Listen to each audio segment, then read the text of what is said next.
Greetings and welcome to another video of the Hindu vocab series. So without wasting a single moment, let's just begin. देखिए, video की शुरुआत करने से पहले मैं कुछ कहना चाहूँगा. काफ़ी बार लोग कमेंट्स में लिखते हैं कि सर हमें पीडीएफ नहीं मिल रही, जो एक बहुत ही अजीब बात है क्योंकि पीडीएफ हमेशा मैं कमेंट सेक्शन में ही अपनी कमेंट में पिन करता हूँ. आपको टॉप कमेंट में मिल जाएगी वो आराम से, ठीक है. वहाँ पे मैं लिंक देता हूँ, आप आराम से लिंक पे क्लिक कीजिए and you can easily download the PDF of the entire video. मैंने हर वीडियो में ऐसा किया हुआ है और मैं आपको एक्चुअली एडवाइस करूँगा कि सारी पीडीएफ्स कलेक्ट करें. काफ़ी आपके लिए हेल्पफुल होगी. इसके अंदर बहुत ही हाई फ्रिक्वेंसी वर्ड्स हैं एंड उसके अलावा एमसीक्यूज़ भी हैं और काफ़ी बार एक बहुत ही बढ़िया कोटेशन होती है जैसे कि यहाँ पर है, जिसमें मैं एक कुछ ऐसे वर्ड्स यूज़ करता हूँ जो हमने प्रीवियस वीडियोस में हमने यूज़ किए हैं, तो काफ़ी हद तक एक मेमोराइज़ करने में भी आसानी होती है.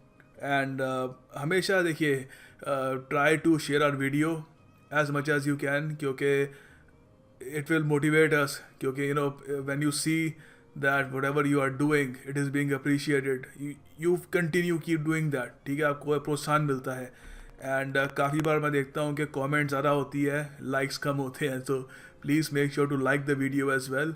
And believe me, a lot of hard work goes into making these. मैं दिन में 3-4 वीडियोस बनाता हूँ, उनमें से सबसे ज़्यादा मुझे मज़ा ये वीडियो बनाने में आता है. Even though it takes a lot of hard work, पूरा न्यूज़पेपर स्कैन करना होता है and all that. So please make sure to support us so that we keep doing this for you every single day, even on Sunday, no holidays. So now let's begin. Alright, so पहला जो आज का शब्द है वो है next. यहाँ पे द हिंदू में यूज़ कर रहे हैं US next India's plea on reforms in medicine. तो देखिए, यहाँ पर ये कह रहे हैं कि US ने रोकी इंडिया की प्ली होती है एक रिक्वेस्ट, आप कह लीजिए. इंडिया चाहता था रिफॉर्म्स इन मेडिसिन से रिलेटेड जो ट्रेड होता है या जो भी है, इंडिया एक पर्टिकुलर रिफॉर्म चाहता था, तो यूएसए ने उसको रोका, प्रिवेंट किया, ठीक है. तो काफ़ी इंटरेस्टिंग वर्ड है एक्चुअली. देखिए, एक तो इसका मीनिंग है कि रोका, मगर कुछ जगह नेक्स्ट को यूज़ किया जाता है डिफाइन करने के लिए कि कुछ ना होना.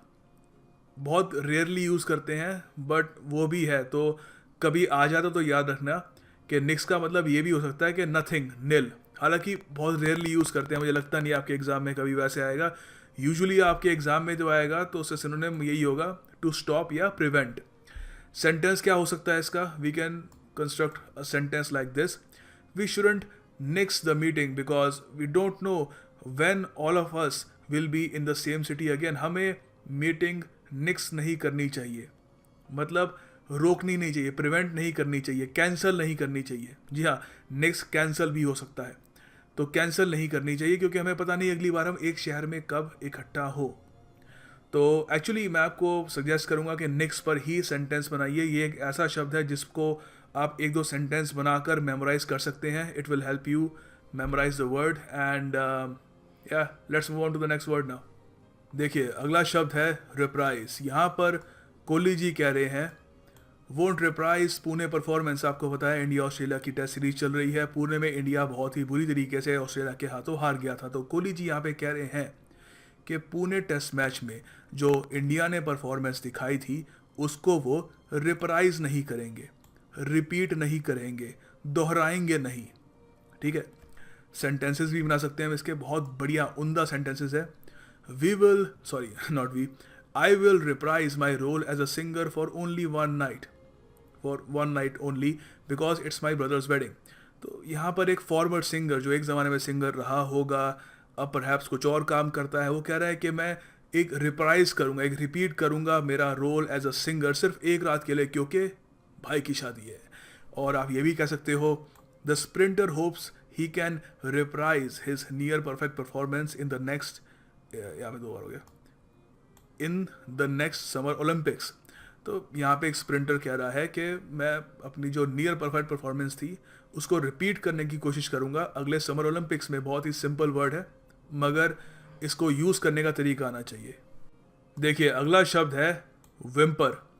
इसका मतलब होता है एक छोटी सी कमज़ोर सी आवाज़, ज़्यादातर जो दर्द को एक्सप्रेस करती है या किसी तरीके की अनहैप्पीनेस को। यहाँ पर आप देख सकते हैं एक क्लासिक एग्जाम्पल है विम्पर का। हम इस आदमी को देख सकते हैं, सुन नहीं सकते, मगर अगर सुन पाते तो ये विम्पर्स पैदा कर रहा होता अपने मुंह से या अपने थ्रोट से। तो हम हिंदी में इसको कह सकते हैं बच्चे जैसा रोना, मतलब नॉट लाइक बिल्कुल बच्चे जैसा रोना जैसे बच्चे रोते हैं, बट बहुत ही सिसक सिसक के रोना, एक तरीके से आप ये भी कह सकते हैं। तो इसका सेंटेंस हम बना सकते हैं, आफ्टर आई आना चाहिए यहाँ पे, कितनी मिस्टेक्स करता हूँ सेंटेंस में। Anyway, after I thrashed him he just started whimpering and I began to feel sorry for him. तो मैंने जब उसको पीटा तो उसके बाद वो बच्चे से ऐसा रोने लग गया और मुझे बुरा लगा उसके लिए। I began to feel sorry for him, ठीक है। तो ये भी आप कह सकते हैं। आगे देखिए, द हिंदू में एक बहुत ही शानदार ईडियम आया है, रन अमॉक। देखिए, इसका मतलब होता है बिहेव अनकंट्रोलेबली या डिसरप्टिवली। ये तो चलो इसका मैंने मीनिंग समझा दिया, ये आप कहीं से भी समझ सकते थे, मगर रन अमॉक इतना शानदार ईडियम है कि आप इंडिया जैसे कंट्री में रह के तो हर जगह यूज़ कर सकते हो। मतलब आप कह सकते हो कि as soon as the superstar waved from the balcony, या फिर कुछ भी कह लो यार, waved from his car, everyone ran amok, सब लोग अनकंट्रोलेबली बिहेव कर रहे थे। या फिर आप ये भी कह सकते हो as soon as the teacher left the class all the students were running amok. और भी सेंटेंस मैंने यहाँ पे बनाया, countries around the world are facing problem of anarchists running amok. Anarchist होता है जो करंट एस्टेब्लिशमेंट होती है उसको उखाड़ फेंकना चाहते हैं, ठीक है, एनार्की फैलाना चाहते हैं। आप ये भी कह सकते हो the police won't really come out unless someone's running amok. ये एक्चुअली अमॉक ही लिखा है मैंने यहाँ पे। इसको लिखने के दो तरीके होते हैं, ठीक है। रन तो रन की जगह ही रहेगा, या तो अमॉक होगा या अमक होगा, तो दोनों का मतलब सेम ही है, कंफ्यूज मत होना। अगर एग्ज़ाम में अमॉक आ जाता है या रन AMUCK आ जाता है, ठीक है, तो हल्का सा प्रोनाउंसिएशन में थोड़ा सा डिफरेंस होगा, बाकी अर्थ दोनों का एग्जैक्टली सेम होगा, ठीक है। तो मैंने दोनों तरीके से आपको यूज़ दिखा दिया इसका, ठीक है। कंफ्यूज मत होना, अमॉक या अमुक जो भी है, ये दोनों एग्जैक्टली सेम है, बिहेव अनकंट्रोलेबली। देखिए, अगला शब्द है ग्रेगेरियस। सिंपल वर्ड है, काफ़ी बार एग्जाम में आ चुका है। It's like I think railway से लेकर, बैंक से लेकर, SSC से लेकर, they all love this word gregarious, और मल्टीपल टाइम्स रिपीट हो चुका है। So make sure that you don't get this one wrong. ज़्यादातर लोग गलत करके आ जाते हैं क्योंकि वो ग्रेगेरियस को समझ लेते हैं बड़ा ही मैग्नानिमस होगा, या फिर कोई इनॉर्मस या समथिंग ग्रैंड, उससे मतलब होगा। नहीं, देखो, ग्रेगेरियस का मतलब होता है झुंड में रहने वाला, सोशलेबल, जो चाहता है कि मैं दूसरे लोगों के साथ रहूँ, मैं लोगों के साथ रहूँ बस। एक तो देखो, अब इसका उल्टा क्या होगा? ग्रेगेरियस का उल्टा आप कह सकते हो इंट्रोवर्ट, या फिर यहाँ पे मैंने कुछ एंटोनिम्स दिए हैं, सोशलेबल या रिजर्व। इंट्रोवर्ट भी ग्रेगेरियस का उल्टा हो सकता है। इंट्रोवर्ट होता है जो लोगों से थोड़ा दूर रहना चाहता है, प्राइवेट आदमी होता है, ठीक है।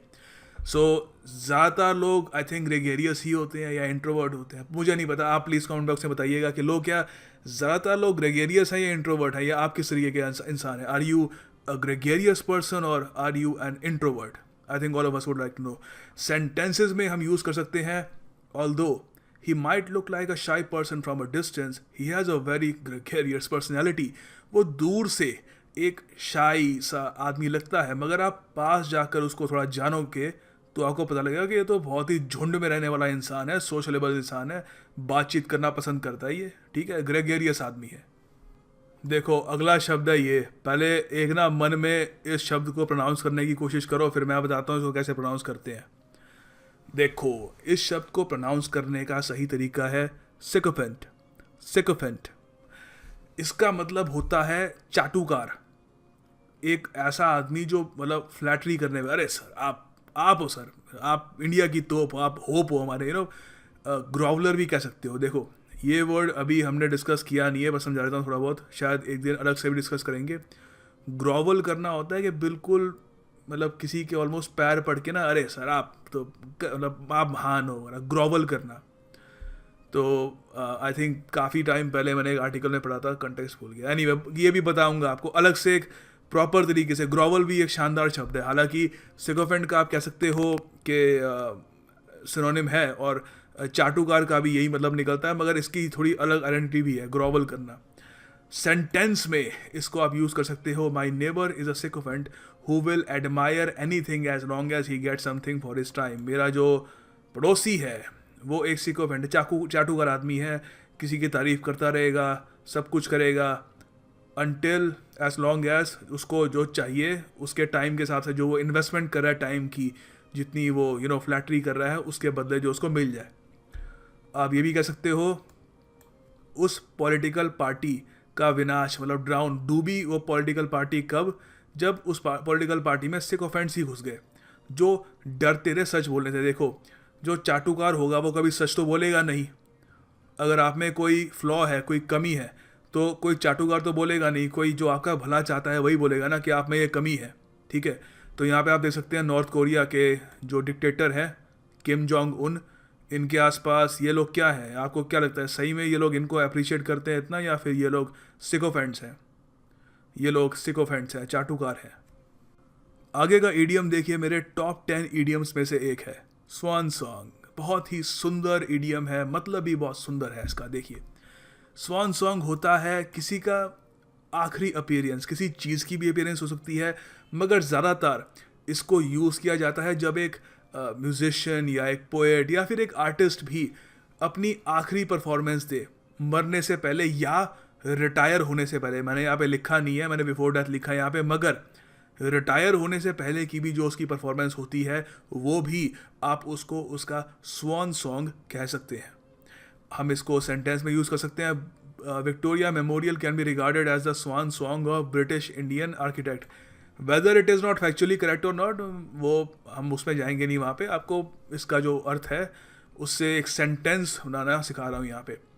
आप ये भी कह सकते हो कि जब बैंड ने डिसाइड किया, when they decide to break up आपको पता है अलग हो जाना, ये तो सबको पता होगा। ठीक है, ये आई थिंक फ्रेजल वर्ब है कि सबको इसका मतलब तो पता ही है, तभी एग्ज़ाम में कभी आता भी नहीं है।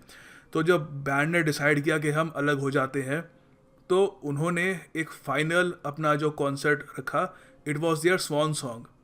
ठीक है, जो उनका फाइनल बड़ा कॉन्सर्ट था लंदन में, उनका स्वान सॉन्ग था। तो आखिरी परफॉर्मेंस थी उनकी, टूटने, अलग होने या रिटायर होने या मरने से पहले। देखिए, अगला शब्द है फ्रेल।